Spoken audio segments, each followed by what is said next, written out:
बिस्मिल्लाहिर्रहमानिर्रहीम, अस्सलाम वालेकुम। आज हम डिस्कस करेंगे फेरेंजाइटिस के बारे में। मैंने पहले भी काफ़ी सारे वीडियोस में आपको बताया है कि जब भी आइटिस का वर्ड आ जाए इसका मतलब होता है इन्फ्लेमेशन यानी सोजश। यहाँ पे जो दो टर्म है फेरेंजाइटिस, एक आइटिस है, दूसरा फेरेंज है। Pharynx means pharynx and itis mean inflammation. तो मतलब ये हुआ कि अगर फेरेंक्स की इन्फ्लेमेशन हो जाए तो हम उसको फेरेंजाइटिस कहते हैं। अच्छा, इससे पहले कि हम मजीद इस पे डिस्कस करें, फेरेंजाइटिस के काजेस पे जाए, इन्वेस्टिगेशंस पे जाए और ट्रीटमेंट पे जाए, हमने थोड़ी सी बेसिक्स को समझना होगा फेरेंक्स के। अच्छा, फेरेंक्स जो होता है ये एक मस्कुलर स्ट्रक्चर होता है, मतलब ये कि मसल्स का बना हुआ एक स्ट्रक्चर होता है जो कि फनल शेप्ड होता है। आप पिक्चर में देख सकते हैं फनल शेप्ड इसकी स्ट्रक्चर होती है। अच्छा, फनल्स का मतलब ये है कि चिमनी की तरह इसकी शक्ल होती है। ठीक है, मैंने कहा कि मसल से बना हुआ है। मसल्स बोलते हैं जितना भी जो रेड मीट होता है बॉडी में उसको मसल कहा जाता है, तो ये भी रेड मीट से बनी हुई होगी। इसकी जो अपर एंड होती है वो बिलो द स्कल होती है और लोअर एंड जो है ये जाके सिक्स्थ सर्वाइकल वर्टिब्रे के ऊपर खत्म हो जाती है। अगर हम इसकी लेंथ को देखें फेरेंक्स की, तो इसकी जो लेंथ होती है फेरेंक्स की वो 12.5 सेंटीमीटर इन लेंथ होता है फेरेंक्स। अच्छा, फेरेंक्स के अगर हम फंक्शंस को देखें तो फेरेंक्स जो है वो रेस्पिरेटरी फंक्शन में भी रोल प्ले करता है और डाइजेस्टिव फंक्शन में भी रोल प्ले करता है। देखिए, ये जो फंक्शन है इसको समझने के लिए आपने इसके पार्ट्स को समझने होंगे। फेरेंक्स की अगर हम बात करें तो जो तीन हिस्से हमने इसको डिवाइड किया है फेरेंक्स को।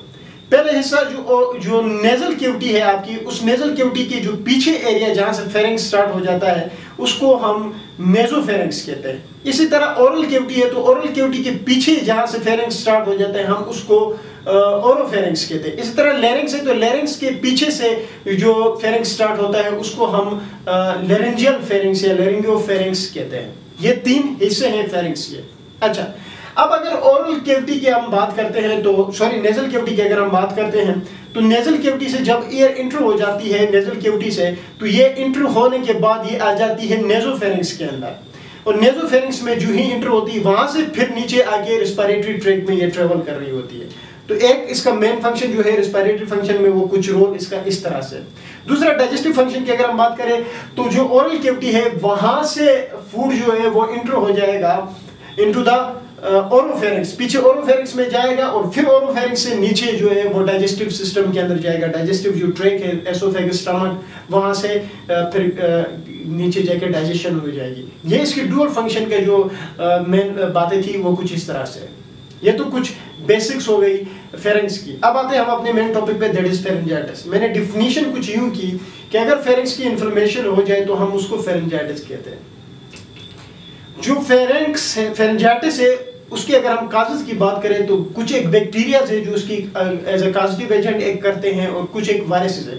मतलब ये है कि जो फेरेंजाइटिस है वो वायरसेस की वजह से भी हो सकती है और बैक्टीरिया की वजह से होती है। अगर हम वायरसेस की बात करें कि कौन कौन से वायरसेस जो है वो फेरेंजाइटिस काज करते हैं, तो ये कुछ एक वायरसेस आते हैं जिसमें पहला वायरस अगर हम बात करें तो वो आता है एडिनो वायरस आता है, उसके बाद रहीनो वायरस आता है, फिर इन्फ्लुएंजा वायरस आता है, फिर हर्पीस सिम्प्लेक्स वायरस आता है। ठीक है, ये कुछ एक वायरसेस हैं जो कि फेरेंजाइटिस काज करते हैं। अगर हम फिर बैक्टीरिया की बात करें कि कौन कौन से ऐसे बैक्टीरिया है जो कि फेरेंजाइटिस करते हैं, तो उसमें पहले आती है जो मोस्ट कॉमन बैक्टीरिया है जो फेरेंजाइटिस काज करते हैं वो है group A beta haemolytic streptococci. Group A beta haemolytic streptococci is the most common causative bacteria which is responsible for the pharyngitis। उसके अलावा अगर हम बात करें तो स्ट्रेप्टोकोकस नमूनिया, माइकोप्लाज्मा नमूनिया और क्रॉनिबैक्टीरियम डिप्थीरिया, ये कुछ एक बैक्टीरियाज है जो कि फेरेंजाइटिस काज करते हैं।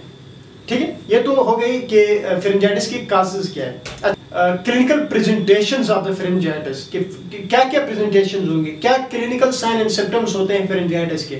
मतलब ये है कि जो फेरेंजाइटिस का पेशेंट होगा वो किन चीजों के साथ प्रेजेंट करेगा, कौन कौन से अलामात के साथ प्रेजेंट करेगा। अच्छा, जो पहली अलामत होती है वो पेन इन द थ्रोट होती है, थ्रोट में पेन होता है। ठीक है, तो पहली अलामत ये है।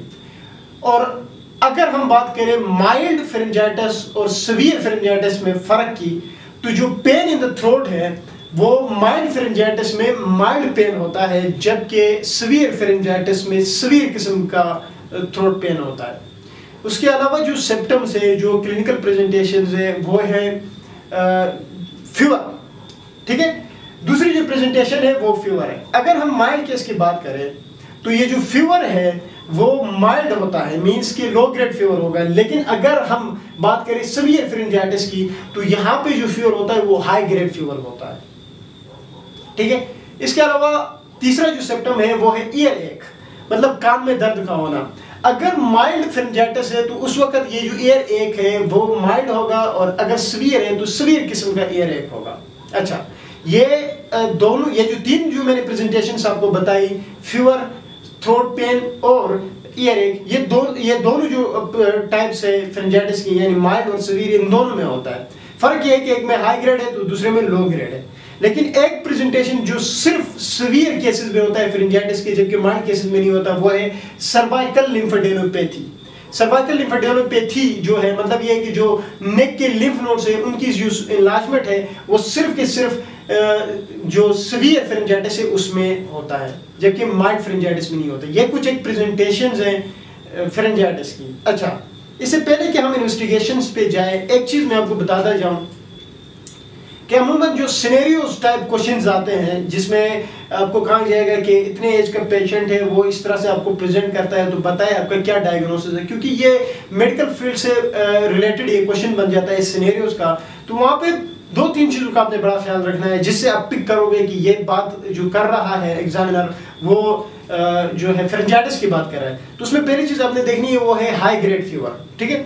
मतलब हाई ग्रेड फीवर है एक चीज़, दूसरा सर्वाइकल लिम्फेडेनोपैथी है दो चीज, और सीवियर थ्रोट पेन है। अगर ये तीन चीजें उसने बताई उस सिनेरियो के अंदर, तो इसका मतलब ये है कि वो फेरिंजाइटिस की बात कर रहा है, ठीक है।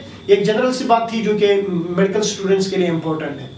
अब बात करते हैं हम इन्वेस्टिगेशंस की, तशखीस की, कि कौन कौन से ऐसे टेस्ट हैं जो कि फेरिंजाइटिस में किए जाते हैं। अच्छा, तो जो पहले टेस्ट है वो है ब्लड सीपी। अब जो सिंपल जो खून का टेस्ट होता है जिसको सीबीसी के नाम से आजकल जाना जाता है, वो टेस्ट आप करते हो, और जब आप ब्लड सीपी करते हो यानी सीबीसी जब आप करते हो तो वहां पे आपको डब्ल्यूबीसी जो है वो आपको राइज्ड मिलते हैं, डब्ल्यूबीसी जो है वो आपको राइज्ड मिलेंगे, ठीक है। उसके अलावा आपके पास कौन से टेस्ट है, तो वो है थ्रोट कल्चर, ठीक है ना। आप थ्रोट कल्चर भी करते हो, और थ्रोट कल्चर क्योंकि ये देखने के लिए किया जाता है ताकि आए कि ये बैक्टीरियल इन्फेक्शन है या वायरल इन्फेक्शन है। तो बैक्टीरियल इन्फेक्शन को रूल आउट करने के लिए जो है वो थ्रोट कल्चर किया जाता है। अच्छा, उसके अलावा समटाइम पीसीआर भी किया जाता है जो कि इतना इंपॉर्टेंट नहीं है। मोस्टली फेरिंजाइटिस को जो है वो डायग्नोज किया जाता है उसके क्लिनिकल प्रेजेंटेशंस के ऊपर। ये इन्वेस्टिगेशंस की बात हो गई। अब आते हैं ट्रीटमेंट। इससे पहले कि हम ट्रीटमेंट पे बात करें, अमूमन एक बात आप लोगों ने सुनी होगी, अगर नहीं सुनी तो अभी आप सुन ले, कि बाहर की जो कंट्रीज है, जो डेवलप्ड कंट्रीज है, लाइक अमेरिका की अगर हम बात करें, तो वहाँ पे अगर जो सोर थ्रोट है, जिसको मैंने कहा कि फेरिंजाइटिस को सोर थ्रोट भी कहा जाता है, सोर थ्रोट या फेरिंजाइटिस का अगर कोई पेशेंट आता है डॉक्टर के पास, तो वहाँ पे एंटीबायोटिक्स नहीं देते हैं। ये मैं बात क्यों कर रहा हूँ, क्योंकि इसकी ट्रीटमेंट में पाकिस्तान में बहुत ज़्यादा एंटीबायोटिक्स फेरिंजाइटिस की ट्रीटमेंट में यूज़ की जाती है। बाहर की कंट्रीज में एंटीबायोटिक्स नहीं देते हैं। वजह क्या है? वजह यह है कि जो सोर थ्रोट है, मैंने स्टार्ट में आपको बताया, mostly due to viral infections, यानी जो वायरसेस के नाम मैंने आपको बताए थे, मोस्टली उन वायरसेस की वजह से जो है वो सोर थ्रोट या फेरिंजाइटिस हो जाता है। तो जो वायरसेस होते हैं तो वो कभी भी एंटीबायोटिक्स को रिस्पॉन्ड नहीं करेंगे, इसमें तो कोई शक ही नहीं है कि वायरसेस जो है वो एंटीबायोटिक्स को रिस्पॉन्ड करेंगे, ये तो नामुमकिन है। इसलिए बाहर की कंट्रीज में, क्योंकि उनको पता है कि mostly due to viral infection है, तो वो एंटीबायोटिक्स नहीं देते हैं।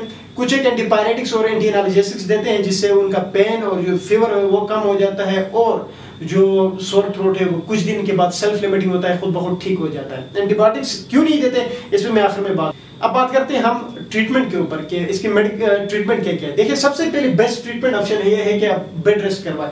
पेशेंट को आप कहें कि बेड रेस्ट करें, ठीक है ना, तो ये खुद ब खुद ठीक हो जाएगा। उसके अलावा ट्रीटमेंट ऑप्शंस की अगर हम बात करते हैं तो एंटीपायरेटिक्स दिए जाते हैं, ठीक है ना, जिसमें पेनाडॉल वगैरह जो है वो दिए जाते हैं। उसके बाद एनाल्जेसिक्स दिए जाते हैं ताकि इसकी जो पेन है उसको खत्म किया जा सके। एनाल्जेसिक्स में क्या क्या दिया जाता है, तो ब्रूफिन जो है वो दिया जा सकता है, ठीक है। उसके अलावा एस्टोमिनोफिन जो है वो दिया जाता है, इवन के डाइक्लो जो है वो भी दिया जाता है।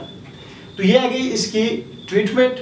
अगर अब हम बात करते हैं इसकी कॉम्प्लिकेशंस के ऊपर कि क्या क्या कॉम्प्लिकेशंस हैं फेरेंजाइटिस की। अगर यानी फेरेंजाइटिस को आप ट्रीट नहीं करोगे तो उसकी क्या क्या कॉम्प्लिकेशंस डेवलप होंगे, इस पे हम बात करते हैं। तो सबसे पहले जो एयर इन्फेक्शन है, कान की जो इन्फेक्शन है, वो एक इसका जो है जिसको ओटाइटिस मीडिया के नाम से जाना जाता है, वो एक इसकी कॉम्प्लिकेशन है। उसके अलावा साइनोसाइटिस मींस के साइनसिस की जो इन्फ्लेमेशन है वो भी एक इसकी कॉम्प्लिकेशन है। उसके अलावा लेडविक एंजाइना भी इसकी कॉम्प्लिकेशन है।